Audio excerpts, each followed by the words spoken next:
ಆತ್ಮೀಯ ಕನ್ನಡಿಗ ಬಂಧುಗಳೇ ನಮಸ್ಕಾರ. ನಾನಿವತ್ತು ಮುರುಡೇಶ್ವರದಲ್ಲಿದ್ದೇನೆ.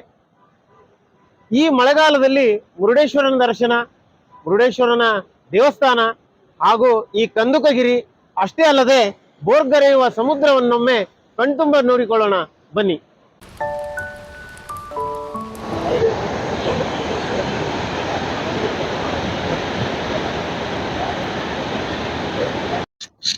ಭೋರ್ಗರೆಯುತ್ತಿರುವ ಮಳೆಯಲ್ಲಿ ಮಿಂದೇಳುತ್ತಿರುವ ಪರಶಿವ, ಸತತ 3 ದಿನಗಳಿಂದ ಬಿಟ್ಟು ಬಿಡದೆ ಸುರಿಯುತ್ತಿರುವ ರೋಮಾಂಚನಕಾರಿ.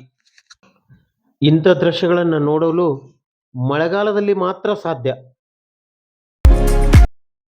ಮಳೆಗಾಲದಲ್ಲಿ ತೆರೆಗಳ ಆರ್ಭಟ ಭಯಂಕರವಾಗಿರುವುದಷ್ಟೇ ಅಲ್ಲದೆ ತುಂಬಾ ಅಪಾಯಕಾರಿಯೂ ಹೌದು. ಕಮೆಂಟ್ ಮಾಡಿ ತಿಳಿಸಿ ಹಾಗೂ ನನ್ನ ಎಲ್ಲಾ ವಿಡಿಯೋಗಳನ್ನ ಪೂರ್ತಿಯಾಗಿ ನೋಡಿ, ಲೈಕ್ ಮಾಡಿ, ಶೇರ್ ಮಾಡಿ ಹಾಗೂ ಕ್ಷೇಮವಾಗಿರಿ, ನಗ್ತಾ ಇರಿ. ನಮಸ್ಕಾರ.